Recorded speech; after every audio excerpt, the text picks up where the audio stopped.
20:40, seguimos con mucho más Noticias Salud. Estamos con Fabio Dana, para el que recién se engancha, periodista del diario Clarín, de ESPN, autor del libro, decilo vos, por favor. Yo celíaco.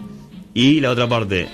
Yo celíaco, la vida sin gluten. Vida sin gluten. Y la pregunta que había quedado picando era: ¿por qué la comida de celíacos es muchísimo más cara que la otra comida? Sí, es muchísimo. ¿Qué investigaste sobre eso? Bastante más cara. Para tener valores de referencia, un kilo de harina común que hoy está 25 pesos más o menos, sale eso, un kilo de harina libre de gluten está a 100, digamos, 80 o 100, una premezcla de las que solemos utilizar nosotros, ¿no? La diferencia de las harinas es muy cara. Un paquete de fideos común puede estar 25 pesos y uno libre de gluten 80 o 100, depende del lugar donde lo compres. Y bueno, hay varios factores, ¿no? Las empresas, las productoras dicen, por un lado, que las que producen alimentos libres de gluten son muchas empresas pymes, empresas chicas. Entonces eso encarece el producto porque producen a una escala menor que de repente empresas mucho más grandes que tienen una producción mayor y llegan a todo el país. Los insumos que se utilizan tienen que ser todos certificados como libre de gluten.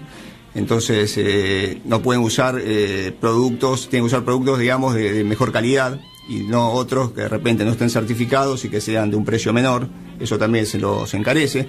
Y después está, bueno, lo que es el aprovechamiento, ¿no? Muchas veces hay que... Yo aprendí, cuento en el libro que aprendí un poco a ser un poco más cuidadoso a la hora de comprar, ¿no? Antes yo soy medio despistado para comprar, ¿no? Iba al supermercado con el changuito y voy tirando las cosas adentro como si el supermercado estuviera por cerrar en 5 minutos. No me fijo mucho los precios.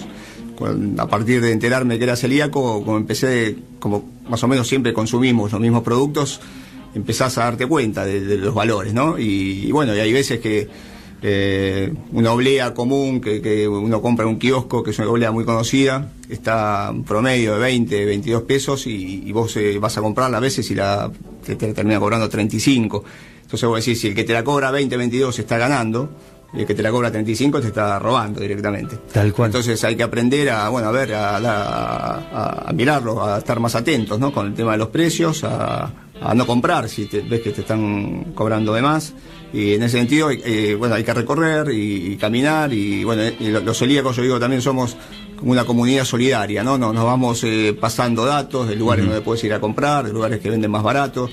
Entonces hay que hacer una investigación de mercado y a veces puedes comprar cosas más baratas. Claro. ¿Cómo es la oferta gastronómica? Vos vivís en Capital. Sí. ¿Qué lugar tenés? ¿Muchos lugares para ir a comer? ¿Sabés algo de provincia? ¿Cómo está eso? Sí.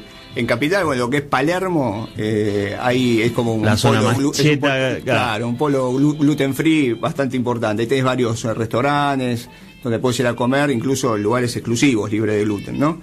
Pero bueno, son pocos. Lugares exclusivos y lugares que no. Sí, lugares que no, donde te pueden ofrecer alguna opción libre de gluten segura, ¿no? Porque, bueno... ¿Y ahí qué consejos le das en esos lugares que no son exclusivos para celíacos al mozo? ¿Cómo tenés que tratar de...? Ahí ya es complejo. ¿Cuáles serían los...? Sí, los tips, tips básicos. Yo siempre digo que se plantea al mozo, ¿no? Pues le preguntás y le decís, mira, yo soy celíaco. Y si pone cara rara... Y ya cuando te pone cara rara ya está. Te hizo un vaso de agua y te vas. Pero a mí me pasaba de principio, yo creía que por ser celíaco todo el mundo tenía que saber lo que era la celiaquía. Entonces le decía al mozo, mira, yo soy celíaco, te pido si me puedes preparar un plato sin harinas. Y el mozo me decía que sí, y se iba, y yo creo que me traían, en esos primeros tiempos me traían cualquier cosa. Y como encima soy asintomático, ni me daba cuenta. Hay gente que tiene síntomas, entonces ante una pequeña contaminación enseguida se empieza a sentir mal. Yo no me doy cuenta en el momento, entonces me pueden traer algo con gluten y no lo sé. Pero aprendés a preguntarle al mozo. El mozo, más o menos, en algunos lugares hay en la carta, el menú tiene el simbolito sin taca al lado, entonces ahí vos le preguntás, mira, este plato es libre de gluten, sí, y es seguro, y sabés, ¿no? Como que no tenés que contaminar, tenés que ser una especie de investigador culinario, digamos, ¿no? A veces a riesgo de parecer cargoso, porque muchas veces pasa que uno pregunta demasiado y bueno, puede quedar como pesado, pero está bueno averiguar. En muchos lugares te dicen, sí, quédate tranquilo, que esto está bien preparado, que el cocinero sabe, Entonces todavía es todo muy artesanal esa parte. Hay la nueva ley que se está trabajando todavía en el Congreso, marca en uno de los artículos que todos los lugares de restaurantes, lugares de comida del país tienen que tener al menos una opción libre de gluten. Es algo que se está trabajando porque es difícil que todos los lugares tengan una opción libre de gluten segura, porque te pueden dar una opción libre de gluten, pero si hay mucha harina dando vuelta... ¿Ya existe una ley sobre eso? Hay una ley de 2009 que está vigente, donde esto todavía no está en ningún artículo, pero hay una nueva ley en la que se está trabajando que marca en uno de sus artículos que todos los lugares tienen que tener un lugar libre de gluten. Una opción en el menú libre de gluten. Una opción, cualquier restaurante tiene... Sí, ahora eso se está trabajando y es algo que de repente va a ser difícil de implementar, por lo menos... Creo no se va a poder hacer de manera compulsiva, porque es difícil. Vos vas a una pizzería o vas a muchas cocinas de restaurantes, la mayoría tienen harinas dando vueltas por todos lados. Sí. Entonces va a ser una educación, un proceso de educación, ¿no? Es importante capacitar a la gente. En la Ciudad de Buenos Aires hay un proyecto del diputado Abrevaya, donde se está trabajando para capacitar de manera gratuita a todos los lugares gastronómicos de la ciudad. Y para que sepan cómo tienen que preparar un plato libre de gluten, para que sepan cómo tienen que tener la cocina preparada. El tema de los utensilios, ¿no? Que tienen que usar utensilios diferentes a los... Sí, que los laven bien, o que sean diferentes, todo lo que tiene que ver las asaderas, lavar bien los cubiertos. Sí, lleva todo un aprendizaje que va a llevar tiempo, no es que sale la ley y te dice, no sea... Claro, y de repente la infraestructura de los lugares muchas veces no está preparada para tener o una cocina separada o un lugar exclusivo para que vos puedas preparar algo libre de gluten. Entonces en eso hay que seguir trabajando. Sí. Pero de a poco se ha ido mejorando. Se ha ido mejorando. ¿En qué cambió tu vida el antes y después? Pasaste por Mirta Legrand, después del libro. ¿Cómo fue esa experiencia? Todos dicen que fue porque me llamaste vos. Me robaste el chiste, sí. Este porque fue justo después, trae suerte. Sí. Y vos sabés que otra entrevistada también estuvo en Mirta Legrand, pero por otro tema un poco más heavy, que es la presidenta del Colegio Farmacéutico, Esteban Pharmacity. Hay que traer hay que venir acá. Muy bien. No, pero hablando en serio, creo que sirvió, ¿no? Porque estuviste en un lugar donde, se potenció el mensaje. Sí, tal cual. Cambiaron cosas. Sí, un programa muy masivo y está bueno. Yo siempre digo que está bueno hablar de celiaquía, no solo el 5 de mayo, cuando es el Día Internacional del Celíaco, que se habla durante ese día, te inundan en la televisión y en los medios con noticias sobre celíacos, pero después durante el resto del año ya no es tan así, se habla menos. Entonces, el poder tener un espacio importante para comunicar y para concientizar, me parece que siempre suma. Y la idea del libro también es esa, ¿no? Poder que vos me hayas invitado hoy, que pueda estar hablando, que vos hayas dedicado este programa para hablar de celiaquía, que yo pueda estar hablando de esta condición, me parece que es muy importante. Hay mucho trabajo por delante, ¿no? Hay todavía mucho por hacer. Esto de la ley, por ejemplo, esto de los que tiene que ver con los restaurantes y con tener opciones libres de gluten, es algo a mejorar, porque nosotros cuando salimos muchas veces hay lugares a los que no podemos ir, directamente no puedes ir. Hay otro punto importante que se está trabajando ahora, es que en la ley es incorporar un artículo donde los medicamentos tengan que tener en su caja un logo que diga que el medicamento es libre de gluten, ¿no? Porque te pasa que hay medicamentos que pueden llegar a contener gluten y no lo sabés. Entonces ese también es un punto importante de la ley en el que se está trabajando para que podamos consumir medicamentos de manera segura.